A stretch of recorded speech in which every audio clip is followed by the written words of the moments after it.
बुलाकर अपनी नफरत को अरमान करने वाला है अबीरा के साथ दोबारा से शादी। भरने वाला है अबीरा की मांग सिंदूर से, लगने वाला है मायरा को बड़ा झटका।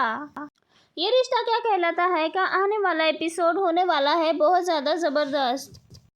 यहाँ पे अबीरा इतनी ज़्यादा नाराज़ हो जाती है अरमान से कि वहाँ से गुस्से में निकल के चली जाती है। तो वही दूसरी ओर दोस्तों, अब मायरा बहुत ज़्यादा नाराज़ है इन दोनों से, लेकिन यहाँ पे अबीरा माफ़ी मांगते हुए नज़र आती है और कहती है कि सिर्फ और सिर्फ एक बार उसे माफ़ कर दे।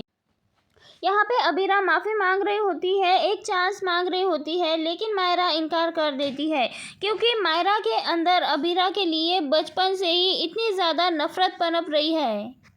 इतना सब होने के बाद आखिरकार मायरा इतनी आसानी से कैसे अबीरा से माफ़ करती थी, क्योंकि मायरा हमेशा से ही अपने माँ से बहुत ज़्यादा प्यार करती थी और इन सब के बीच अबीरा मायरा को छोड़ के चली गई थी। लेकिन अबीरा के भी इतने सारे गम दर्द सब कुछ सिर्फ और सिर्फ अकेले ही सहा है। वही दूसरी ओर यहाँ पे मायरा नाराज़ होके चली गई है। इसके बाद घर पे अरमान और अबीरा दोनों एक दूसरे से लड़ाई कर रहे होते हैं। तब अरमान कहता है कि तुम्हारी वजह से मेरी बेटी, मेरा मंकी मुझे छोड़ के चला गया है और तुम्हारा ये फेक ड्रामा मेरे सामने मत करके दिखाओ। तब यहाँ पे अबीरा कहती है कि मैंने भी इतने सालों में अपने बेटी की सिर्फ और सिर्फ नफरत सही है, लेकिन तुम्हें कोई आइडिया भी है मुझ पर क्या बीतती है। यहाँ पे अबीरा कहती है कि मुझसे लड़ना बंद करो और जाके मायरा को मनाओ। यहाँ पे प्रिंसिपल से कुछ ऐसा मांग लेती है अबीरा जो कि बहुत ज़्यादा सरप्राइजिंग होने वाला है मायरा के लिए।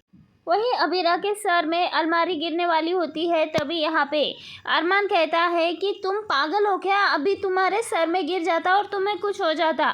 तब यहाँ पे अबीरा कहती है कि फिर तो अच्छा ही होता ना, मुझे कुछ हो जाता, मैं मर जाती तो तुम्हारे लिए तो सबसे अच्छा होता, तुम्हारे लाइफ से निकल जाती, तुम्हें ये ड्रामा नहीं करना पड़ता सबके सामने। यहाँ पे अबीरा कहती है कि अभी तो तुमने मुझे बचा लिया, लेकिन इस तरह का प्यार किस काम का है, ये फिक्र किस काम की है।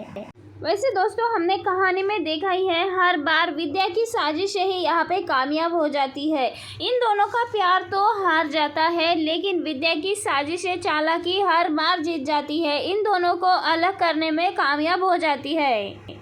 क्योंकि दोस्तों, विद्या हो, मेहर हो या फिर कोई और शख्स हो, क्योंकि हर वो शख्स जो अबीरा और अरमान के बीच में आता है वो इन दोनों को हमेशा अलग कर देता है। क्योंकि अबीरा ने हमेशा ही अरमान को चुना है, लेकिन अरमान कभी भी सिर्फ और सिर्फ अबीरा को नहीं चुनता, क्योंकि हमेशा ही अरमान गैरों की बातों पे विश्वास करता है और उसे अपने रिश्ते पे ही भरोसा नहीं होता है। यहाँ पे मायरा भी यही कह देती है कि जब तक दादीसा की तबीयत ठीक नहीं हो जाती तब तक ये यहाँ रह सकती हैं, लेकिन वो ठीक होते ही ये यहाँ नहीं रह सकती, इन्हें यहाँ से जाना होगा। तो दोस्तों, आप है कितने ज़्यादा एक्साइटेड देखने के लिए आने वाले शॉकिंग ट्विस्ट को। दोस्तों, कहानी में देखना इंटरेस्टिंग होगा। अब अरमान और अबीरा दोनों एक हो पाएंगे या नहीं, या फिर रह जाएगी इन दोनों की कहानी अधूरी। अपनी राय हमें कमेंट में ज़रूर बताएं।